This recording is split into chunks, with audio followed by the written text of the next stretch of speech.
Hi there, we're Rethink Cooking. My name is Ben. And I'm Julia. And our mission is all about reducing waste starting at home.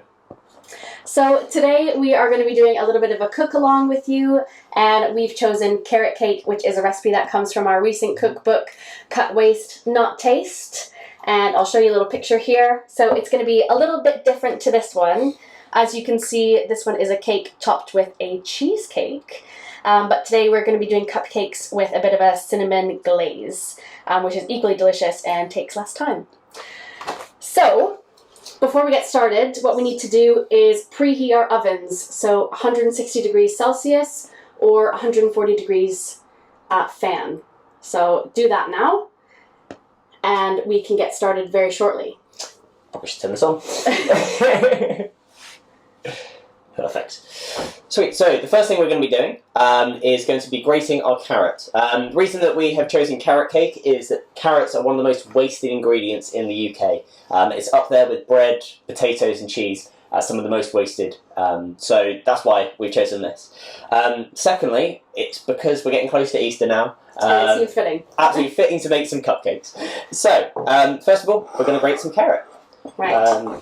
So for this you'll need a grater, you'll need a small plate to grate it onto. In the cookbook we have about 150 grams grated carrots, which also equals about 2 medium carrots. So if you have a scale, that's great. If not, 2 medium carrots will absolutely do. So as Ben's hammering on. Try not to cut your fingers. Yes. But get as close as you can because we want to reduce our waste. Also, there's no need to peel it. I mean, if there's a bit of dirt on there, you can wash it. But there is really no need for you to peel it because there's nothing bad on the outside. And that's where all the good stuff is. Absolutely. That's where all your nutrients are. And we tend not to peel anything, potatoes, carrots. We haven't done that in a few years, and it really doesn't make a difference. It really does. As long as there's no dirt. Perfect. So, let's get all that good carrotness out and pop this over here. Great. Sweet, so now that we have grated the carrot, we're going to get our lovely big mixing bowl. First of all, we're going to add the carrot to the mixing bowl. Pop this all in here. Let's get that all in. Excellent. Next, we're going to get brown sugar. So we need about 50 grams of brown sugar. And again, if you don't have a scale, you can do about 4 tablespoons. So just do one. And in they go.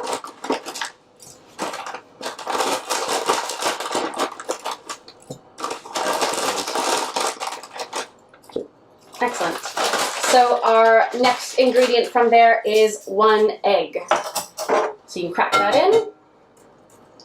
Try not to get any shell.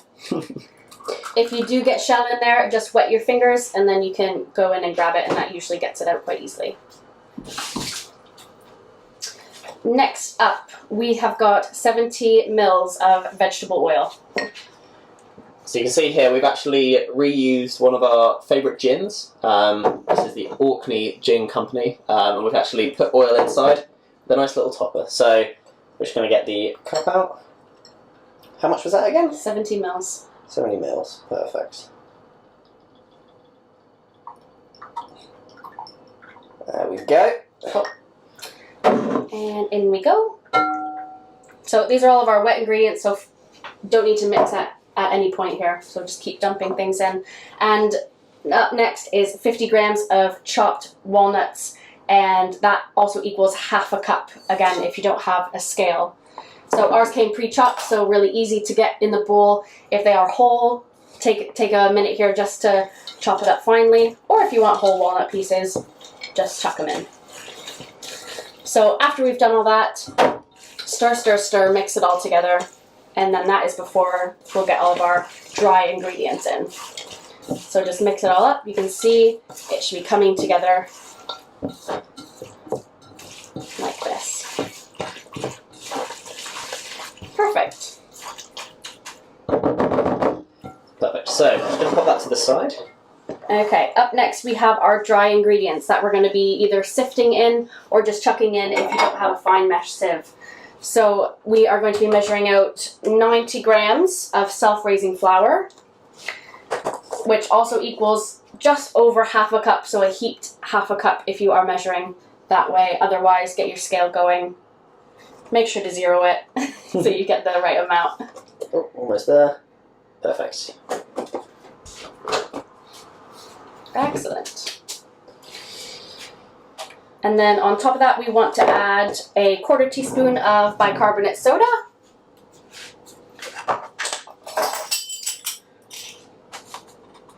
Cool.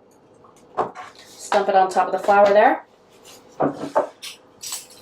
Same thing with our cinnamon. We want 1 teaspoon, just dumped on top. Oh. Perfect. Excellent. That's where all that good carrot cake flavor comes from, that cinnamon. And then we just want a pinch of salt on top of that. So just a quick twist, or literally a pinch with your fingers. Right. So at this point, if you have a fine mesh sieve, you can sieve it in. If not, you can just dump it in and start stirring. Either way, you're going to get the same result. Just get all those little bits down. There we go. Last little bits in. And we're going to stir that in, and that is our carrot cake batter. Quick and easy.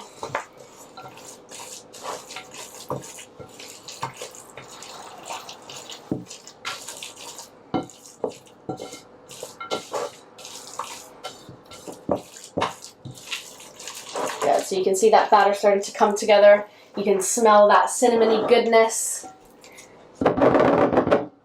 Awesome, so it should start to look a little something like ours does now, quite thick and ready to go. Perfect. So at this point, what we want to do is get your muffin tin liners ready to go. So we'll show you what we've done here. We've got these nice silicone ones that hold their shape quite well. But you can use a muffin tin with the paper liners, or whatever's worked for you, greasing a muffin tin, whatever you've got, really get that ready to go. And then we can start spooning in about 2/3 of the way full, because you have to leave a little bit of room for them to grow. There we go. So the great thing about using these silicone ones is they're reusable, which again cuts down on waste if you're using paper ones. So something like this, although you only think you can use it for muffins, you can also use these sort of things for breakfast egg cups and all sorts of other goodies. So definitely worth having a look into these. They are great.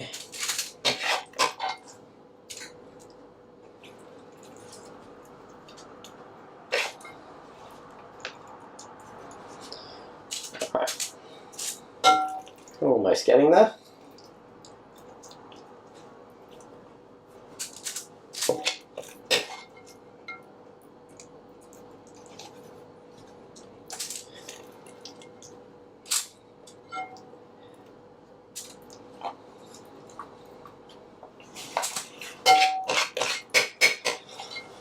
Last couple.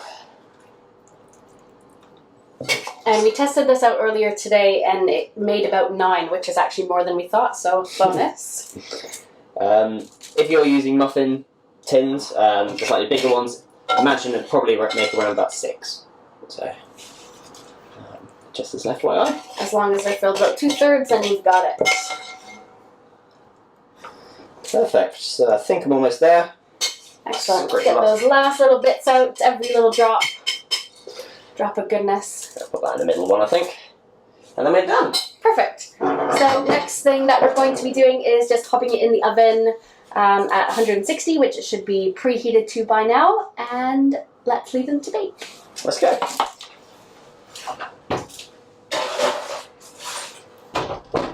Perfect. Excellent. Right, so set your timers for 20 minutes, and while that's in the oven, we're going to be answering some frequently asked questions. So these are the ones that we just kind of get all the time that we thought we'd give to you guys. But if you have any further questions, please send them to Jazz or whoever, and then they can send them on to us, and we can answer any burning questions if you've got any. Perfect. Okay. Yeah. So the first one that we usually get is, why go zero waste? So going zero waste, it's got so many benefits, not just for you personally, but also for the planet as a whole. First of all, you save some money. That's always a positive. Yeah, that was a big one for us. So we both have recently just graduated within the last few years. So saving any penny we can is a big bonus. Absolutely.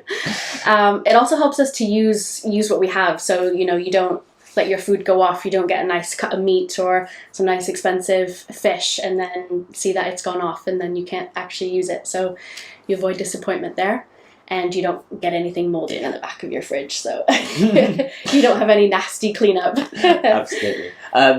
Also, just sort of looking at the food waste sort of status as a whole, around the world, 1/3 of all food that's produced is thrown away, which is absolutely appalling statistics and contributes a huge amount to CO2 emissions. Yeah, so it has a big effect on the environment. Yeah. So if we can do our part to reduce that, why not? Exactly, yeah. And most of the time it's really easy strategies that you can do that kind of fits into your everyday life. And it doesn't have to be anything crazy. Just a few things here and there can really make a massive difference. Yeah, it's all about starting at the home. Around 70% of all emissions that are produced come from the home. Yeah. So if everybody just does that little bit, starts reducing what they're throwing away, it will dramatically be able to improve society as a whole. Yeah, absolutely. So the next one that we get is, how did you start your zero waste journey? So actually, we found this the other day when we were cleaning. So let me just grab it a second. Ooh, here she comes. So what I used to do is take other cookbooks and basically go through them and see what recipes overlapped. So this was actually in the front of one where I wrote down a list of ingredients to buy and the recipes that I was going to make. So after I did this a few times, Ben looked at me and said, why don't we just make our own cookbook? So that's kind of how we started. Yeah. And it went from there. Absolutely, yeah. So it all actually started off with one set of recipes. At the time, we weren't, I'd say, the best chefs. We were all right. We were fairly adequate. But we gotten into the idea about why don't we just buy a full chicken, roast it up, and use the leftovers in some way. Yeah. That then sort of went on, and we used the bones to make a stock, which then made a risotto. And then we're like, oh, why don't we try and use the risotto to make arancini balls? And it just kind of snowballed from there. And absolutely. We just kept feeding off of what we had and making it all kind of mixed together. So then at the end of the week, we didn't have any waste. Yeah. And we thought, what a great concept. And kind of zero waste was kicking off when we had started this. So we thought, let's just go with the trends and and yeah, we had a cookbook come out of it. So absolutely, yeah. It was definitely a difficult process making it, but it was one that we thoroughly enjoyed, being able to try out new things, and everything within the book is stuff that we make every day still. Yes. We thought we were going to have a break from it, the food that we were making, because we were eating it so frequently, but even it's been 6 months later, and we're still pretty much eating that food every day. Every day, yeah. Because it's truly stuff that we love to eat, and it's your kind of classics. Yeah. As well, your spaghetti bolognese, your enchiladas, your things like that. So yeah, it's good fun. Absolutely, yeah. Best tips for starting your zero waste journey. So we've tried lots of different things, but I think the things that have stuck with us are regrowing our green onions. Yes. That has been good fun. I'll go grab some. Watching them grow. We actually did a series on our Instagram, watching them day to day, which you guys can check out on our Instagram. But these are the ones that we have going currently. Yeah. So as you can see, the ones that have the kind of pointy tip, those have really flourished and grown. What's really great with spring onions is the fact that what you do is you use them up until a point, just so that you are leaving the very base of it, and about an inch or two above. Chop that off, and then you just put them into maybe Just like a little goo little bit pot. of water. We use goo pots, Yeah. and then once they've grown a bit more, we put them into the into an old jam jar or something. Yeah, and they just need water, so it's a really, really easy one to do. You don't have to replant them. It's great. Yeah, this sort of thing can actually be used across so many vegetables, and Yeah. they're all slightly different the way that you do. I've definitely researched them, but things like carrots can be regrown. Yeah. But Lettuces these ones are really quick, like within a week they'll Absolutely, start to go yeah. down. But yeah, they're definitely really good. We've already mentioned another one, which is stock. It's something which is just so easy to do and can be done with both meat and with vegetables. Yeah, so a great way to do it, you can kind of do it two ways. So at the end of having a roast, you put your bones in, your scraps from whatever you're having, you know, your carrot ends, parsnips, onions, anything can go in there, fill it and cover it with water, put a few different spices in, cover it, leave it for a couple hours, and you're done. Absolutely. Alternatively, throughout the week or the month, you can save those scraps, put them in the freezer, and then once you've got enough, put them in a pot, cover them with water, and away you go. So easy. So easy. Easy enough. Speaking there about freezing, freezing is such a great thing to do. Not only is it for, you can put your sort of leftover vegetables for a stock, but you can put anything. So you've got some peppers, they're starting to go a little bit on the edge, you're not sure what to do with them.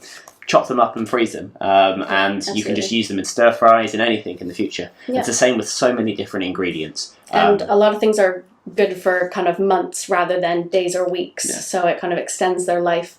A lot of times we'll go to the grocery store, find like meat that's about to go off, and then put it in the freezer and then use it another time when we're ready for it. So it just helps extend the life. Absolutely. Things stops things going off. Yeah, same with cooked stuff as well. If you've made a big batch of something, put half of it into the freezer, you've got some meals for later. Yeah, absolutely. So we've already talked a little bit about our cookbook, but going into detail a little bit further. So we've got a couple of different sections. So Ben kind of described how one of the sections worked, which is kind of our meal plan week. Absolutely, yeah. So you start with a big cut of meat, and then you use it over 3 meals. And you have 0 waste at the end of the week. So the one that Ben was describing was one of the first ones that we ever made.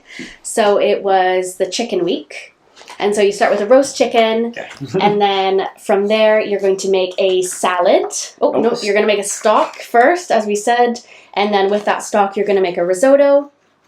And then with the leftovers, you're going to make a salad. And this salad is like our pride and joy. Everybody loves this salad. Everyone absolutely loves it. And then the great thing is you've used butternut squash in the salad and the roast. Use those seeds, make a little trail mix. Yeah. So it's really about using up every aspect of it. And what we try and do is what we do at the beginning of each of these is that we give you one more page. A shopping list. Absolutely, yeah. So you've got here is the fresh ingredients you need to buy. And then your staple ingredients. So what we try to do is we try to make it as accessible for people as possible. So we wanted to, rather than saying go out and buy star anise or other exotic spices you're only going to ever use once, we wanted to really base it on what we had in our store cupboard and speaking to other people what they had in their store cupboard. Absolutely. And all of our staple ingredients are ones that last a long time. So things like dried pasta, rice, seasonings, things that aren't going to go off very quickly at all. So it's ones that you can keep and use over and over again and are used over and over again in this book. So you're not going to waste them. They're not just going to sit there. Absolutely, yeah. And then we also have kind of those optional ingredients that if you do want to make it a bit fancier and it's something that you use, then go ahead and add it, but not necessary. So after we've had the first section, which is our 0 waste menus, we then go on to our second section, which is about meal prep. It goes off a very similar premise to that, but it's more around... it's those like big batch meals. Yeah. So one thing that you can make at the beginning of the week and then repurpose it for different things. Mm-hmm. So things like spag bowl, chili, and... I think it's just those two. Spag bowl and chili, that's right. They're our favourites. So we put those as a section of their own because rather than being... using them in different things, we're sort of repurposing them in a different way. Yeah. So your spag bowl can become lasagna, which can become shepherd's pie. So it's that really sort of nice interlinking between the different ingredients. And then the next one we have is just those one-off recipes when you just want one thing, and they're all encompassing. Yeah. So we've got lots of our favourites and things that we continue to eat every day. Yeah. I think this is probably up there as one of our favourites. It's one that actually I think we've seen on social media quite a lot recently, is that this was our sort of roasted tomato and feta. Recently seeing it a lot as a pasta. Yeah. Absolutely amazing. We can't get enough of it.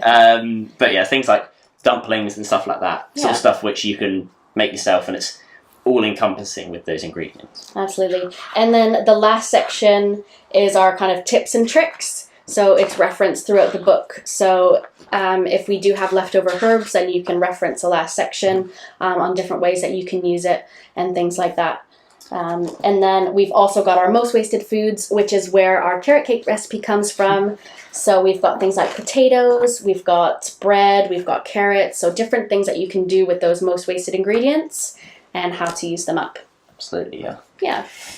So right now you can get our cookbook. It's an e-cookbook for about 75% off on our website. So it's only about $3.75, and it's on there now. So we can give you the links if you do want to check it out and cook any of our other recipes or cook the carrot cake again. Absolutely, yeah. So we're at projectrethink.co.uk on our website, as well as the cookbook. We've also got other things such as blogs surrounding sustainable cooking and zero waste. Yeah. And we've recently started Rethink Reviews, and that is all about reviewing different sustainable brands. Our first one was Oddbox, which is something which is based in the sort of Oxfordshire and south east of the UK, doing vegetable delivery services, and I'm sure that there are more that you can find wherever you are in the UK. And I think our next one was on a beer brewed by Brewdog. Yeah. A sustainable beer. Absolutely delicious. Yeah. So it's been fun for us to kind of reach out and find other different sustainable things that are close to us and that we can incorporate into our kind of daily cooking and daily lives. Perfect, yeah. Yeah. So last couple questions while we're waiting for our cake to cook. So favourite thing about making a cookbook? Ooh. So I think for me it was expanding my cooking knowledge. Yeah. I guess. Oh, my phone's talking to me. Expanding my cooking knowledge. So just cooking things that I wouldn't normally do and finding new ways. It was always so fun to find a perfect recipe that fit the ingredients that we had and kind of mastering it. Absolutely. That was always fun. It was great. It was really good. Some of the things which we have got in there that are favourites, like we just sort of showed you there with the dumplings, the gyozas. Something which we'd never made before, but we absolutely loved. Yeah. We now make it every week. It's just it's some of these things where we really try to push ourselves. Yeah, and absolutely. It definitely it's been great. We also ate a lot of roasts. Yes, a lot of roasts. Because that's how all of our recipes started, was from a roast. So we had a lot of roasts. Even midweek, we'd be having a roast. Absolutely, yeah. Roast pork, easy. It was wild. I think as well for me as well is the design and the photography aspect. It's something which I'd always wanted to get into, but I'd never had the time or the money or a reason to go, I need to do this right now. I kept putting it off, and then this threw me into the deep end. Had to teach myself how to photograph things, how to design a cookbook, and we created it ourselves. And doing it every day. Yeah, absolutely, yeah. So it's been a really, really good, a good project, and one that we definitely do not regret. Absolutely. Absolutely. Our favourite recipe from the cookbook. We go back and forth all the time. I think it changes all the time. I think mine is the dumplings, is the gyozas. Yeah. And Julia's just too good at making them as well. Just too good. I'd say for me, to be honest, we've been making chili quite a bit recently, and after making the chili, we obviously have your classic chili with rice and a bit of guacamole on top, and then in that, as sort of afterwards, we have burritos with homemade wraps, and it hits different. It's great. So I'd say that those are probably my favourite recently. Yeah. As we said, it always changes. Absolutely. And lastly, who is the better cook? The age-old question. I mean, I'd say sort of overall, Julia would be the better cook. I think that she is just slightly better at being able to do things slightly more off the cuff. I'm very good at... Ben's very good at following a recipe. Yes. And so after I've done it and perfected it, Ben swoops in and actually cooks it better than me sometimes. I think also with me Which as well, is annoying. things like baking and the big meat. So roast dinners and cakes and stuff like We're that. about 50-50, to be honest. That'll be mine. Julia, pasta and stuff like that. Yeah. Just pasta and stuff like that.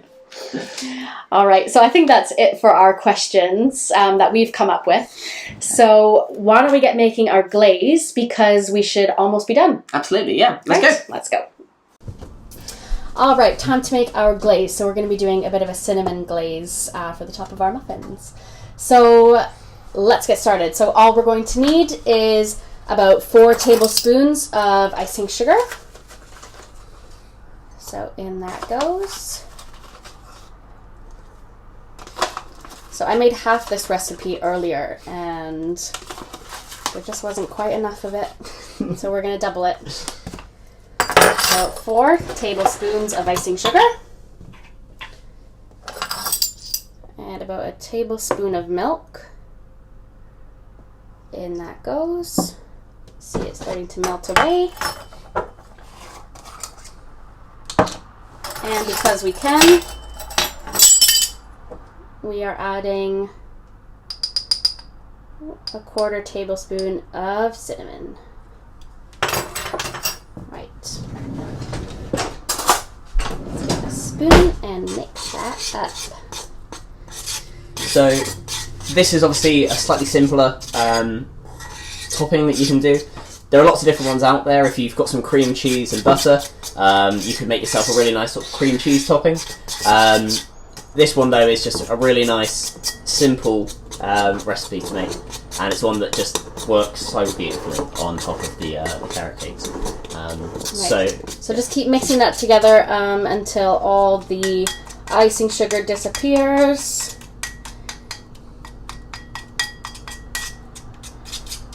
And let's see it all melting together. Oh, yum. That is delicious. Show you over here. Oh, yeah. Right, and that's going to go on top as just a bit of a drizzle, or you can dunk them in, or scoop it on, whatever. Right, easy peasy. So, I think that we are getting very close to our timer being done. So, let's see how they're looking. Right.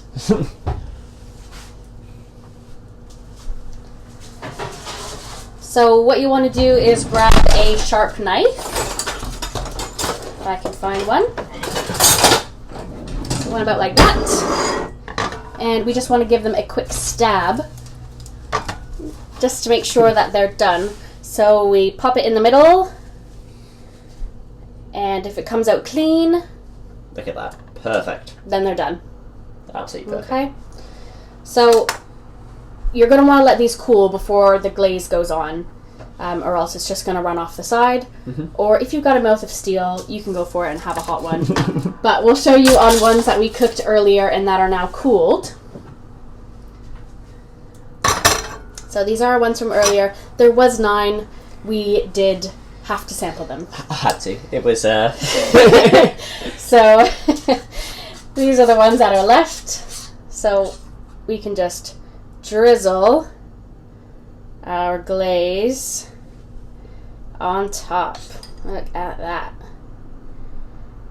Those look good. And you can put probably much more on than I've put on here. But don't those look good? They certainly do. Oh, excellent. So now we need to sample them. I just had a thought. If you've got any more... Ben's had a thought. Yep, if you've got any other sort of toppings that you'd like to do as well, so you could put some sultanas on top if you're interested, if that's something that you like.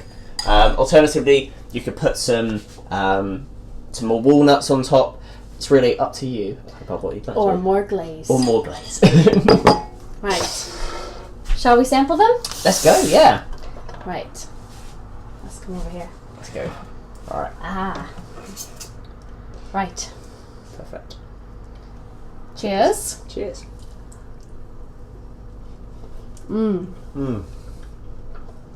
Yeah, perfect.